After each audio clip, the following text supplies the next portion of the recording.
Halo teman-teman, selamat datang kembali di channel ini. Di video kali ini, saya akan membahas mengapa kita percaya berita palsu. Apakah kamu pernah merasa tertipu oleh berita yang ternyata tidak benar? Apakah kamu pernah menyebarkan berita palsu tanpa sadar? Apakah kamu tahu bagaimana cara membedakan berita asli dan berita palsu? Jika kamu penasaran, mari kita simak video ini sampai selesai. Berita palsu adalah informasi yang sengaja dibuat atau disebarkan untuk menyesatkan, mempengaruhi, atau merugikan orang lain. Berita palsu bisa berbentuk teks, gambar, video, atau audio. Berita palsu bisa muncul di media sosial, situs web, atau aplikasi pesan.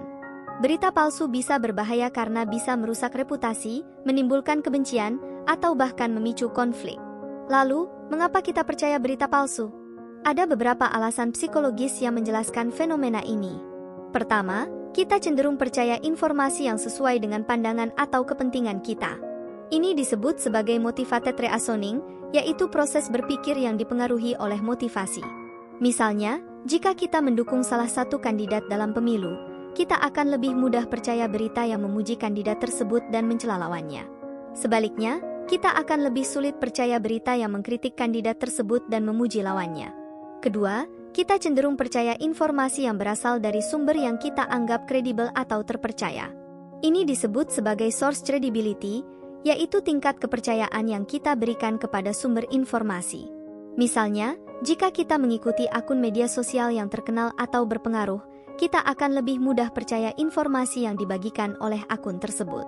Sebaliknya, kita akan lebih skeptis terhadap informasi yang berasal dari akun yang tidak dikenal atau tidak populer.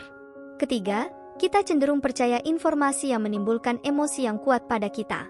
Ini disebut sebagai emotional manipulation, yaitu teknik yang digunakan untuk memanfaatkan emosi orang lain untuk tujuan tertentu. Misalnya, jika kita melihat berita yang menampilkan gambar atau video yang mengejutkan, menyedihkan, atau mengesalkan, kita akan lebih mudah percaya berita tersebut.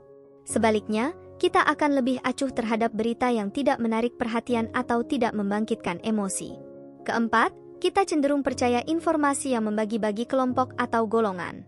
Ini disebut sebagai polarization, yaitu teknik yang digunakan untuk memecah belah masyarakat menjadi kelompok yang saling bertentangan.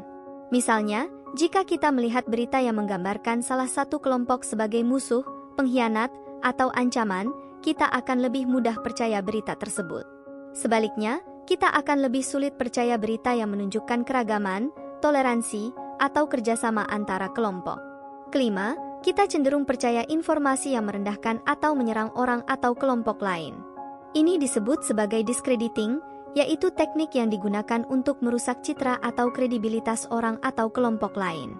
Misalnya, jika kita melihat berita yang menuduh, menghina, atau memfitnah orang atau kelompok lain, kita akan lebih mudah percaya berita tersebut. Sebaliknya, kita akan lebih sulit percaya berita yang memberikan pujian, penghargaan, atau dukungan kepada orang atau kelompok lain. Nah, itu tadi beberapa alasan mengapa kita percaya berita palsu. Lalu, bagaimana cara menghindari berita palsu? Ada beberapa tips yang bisa kita lakukan, antara lain: selalu cek fakta sebelum percaya atau menyebarkan berita. Kita bisa menggunakan situs web, aplikasi, atau media sosial yang menyediakan layanan cek fakta, seperti Turn Back Hoax, Cek Fakta, atau Anti-Hoax Community. Kita juga bisa menggunakan mesin pencari, seperti Google, untuk mencari informasi lain yang mendukung atau membantah berita tersebut. Selalu cek sumber sebelum percaya atau menyebarkan berita. Kita bisa mengecek apakah sumber berita tersebut kredibel, terpercaya, atau berwenang. Kita bisa melihat apakah sumber berita tersebut memiliki nama, alamat, kontak, atau lisensi yang jelas. Kita juga bisa melihat apakah sumber berita tersebut memiliki reputasi, pengalaman, atau kualifikasi yang baik. Selalu cek emosi sebelum percaya atau menyebarkan berita. Kita bisa mengecek apakah berita tersebut menimbulkan emosi yang kuat pada kita, seperti marah, sedih, atau takut. Kita juga bisa mengecek apakah berita tersebut mengandung kata-kata, gambar, atau video yang provokatif, sensasional, atau dramatis. Jika ya, kita harus lebih berhati-hati dan tidak terbawa emosi.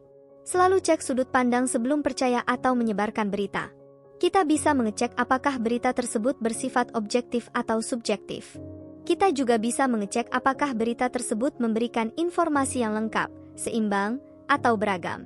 Jika tidak, kita harus lebih kritis dan tidak terjebak dalam polarisasi. Selalu cek niat sebelum percaya atau menyebarkan berita.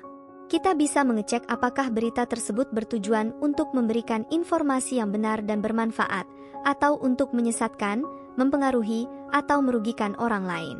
Kita juga bisa mengecek apakah berita tersebut menghormati atau menghina orang atau kelompok lain. Jika tidak, kita harus lebih bijak dan tidak terlibat dalam diskreditasi. Jika kamu memiliki pertanyaan, saran, atau kritik, silakan tulis di kolom komentar. Terima kasih telah menonton video ini sampai selesai. Sampai jumpa di video selanjutnya.